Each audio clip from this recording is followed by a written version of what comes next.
PDP सदर व साबिक वज़ीर आला महबूबा मुफ्ती ने कहा है कि उन्हें राजबरी में मुबैना गांव रक्षकों के हाथों एक 20 साला नौजवान की हलाकत से शदीद दुख और सदमा पहुंचा है।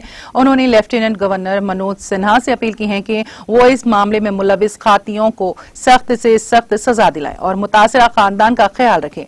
महबूबा मुफ्ती ने बुध को अपने एक ट्वीट में कहा, ये जानकर शदीद दुख पहुंचा कि राजबरी में गांव रक्षकों ने एक 20 साला नौजवान को पीट पीट कर कत्ल कर दिया।